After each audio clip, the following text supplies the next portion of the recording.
que tiene un proyecto bastante particular en este sentido, el proyecto Apareciendo, con proyección de imágenes de figuras sobre edificios, y entre estas personas del año 2014 aparecen desaparecidos durante la última dictadura y en otros momentos de la historia argentina. Estamos con Gabriel, bienvenido, ¿cómo estás? Germán Giachero te saluda.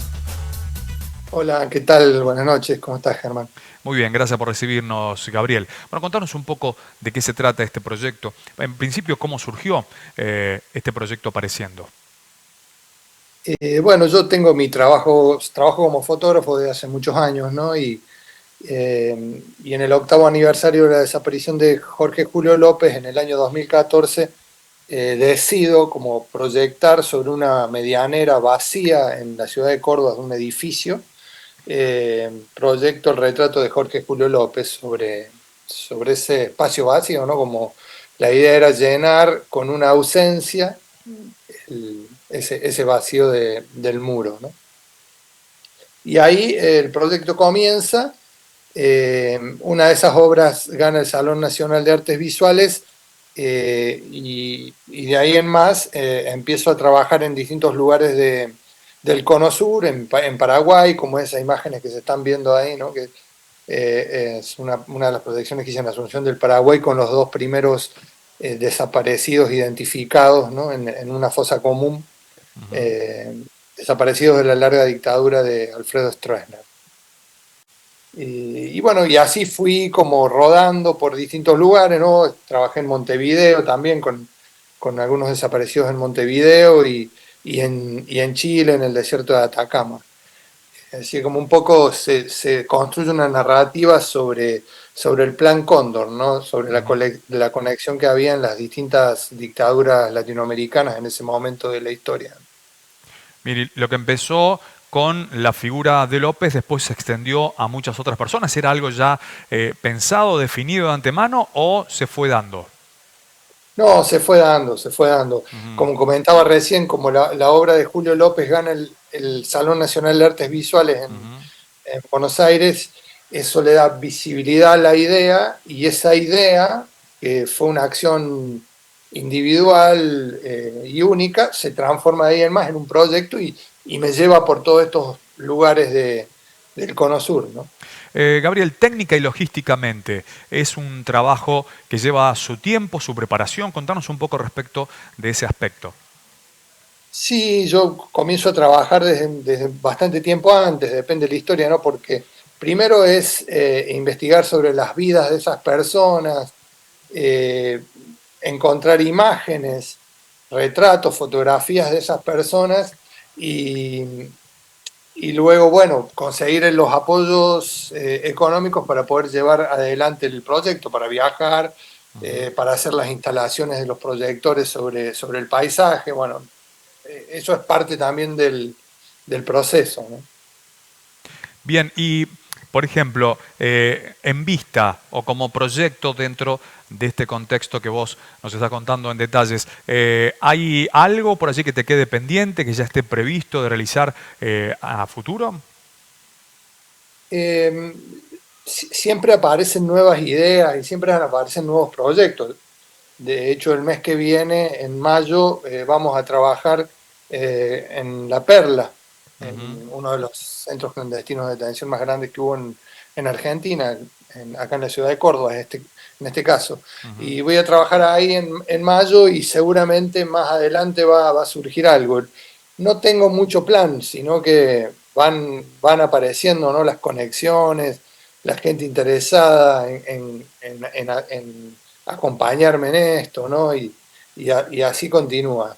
Pero no hay mucho plan. Ujú. Las proyecciones se realizan en edificios que tengan algún símbolo, alguna representación con esa persona, o se pueden dar en cualquier sitio que vos elijas o que elijan las personas que por allí tienen que ver con el proyecto. Y algunas veces el lugar de la proyección tiene que ver con la historia de la persona y otras veces no. Por ahí, otras veces las proyecciones tienen que ver con alguna fecha, por ejemplo, con alguna efeméride. Ujú. No necesariamente con el lugar, pero sí con la fecha del secuestro de la persona, por ejemplo, ¿no? O la celebración o la vigilia del 24 de marzo, ¿no? Depende, ¿no? Pero sí hay alguna conexión, a veces con el paisaje y a veces con las fechas.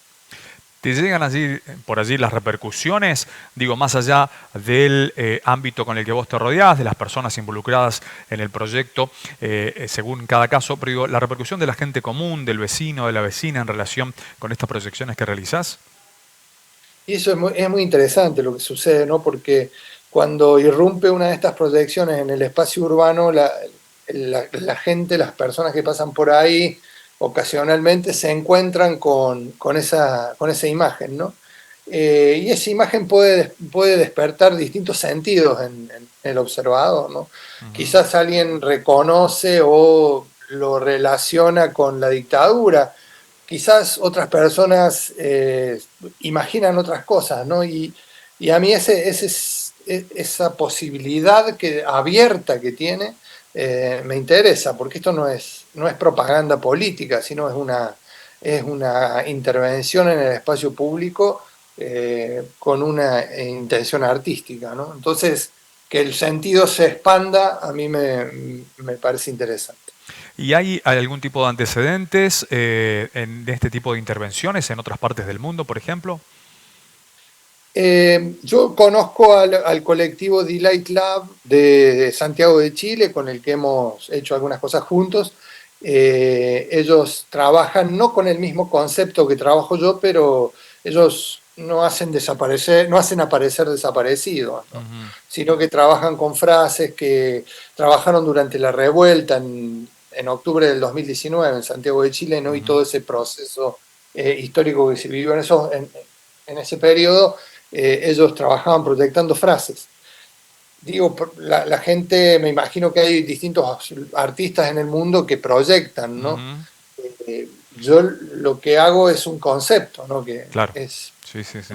es hacer aparecer lo que fue desaparecido por la violencia del Estado o por algún otro tipo de violencia, porque también he trabajado con la violencia machista, ¿no? Con la violencia de género.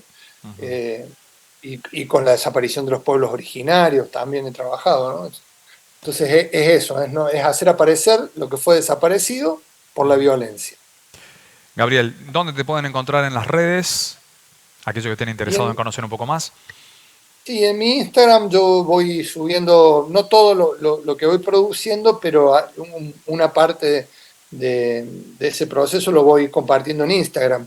Y mi Instagram es mi nombre, es gabriel.orge, Ujú. y ahí me van a encontrar, está abierto, es público, y ahí pueden ver una parte de mi trabajo. Gabriel, te agradecemos este contacto con nosotros, te mandamos un abrazo. Bueno, muchas gracias a ustedes, que anden muy bien. Gracias igualmente. Nosotros estamos cerrando la edición central de este jueves.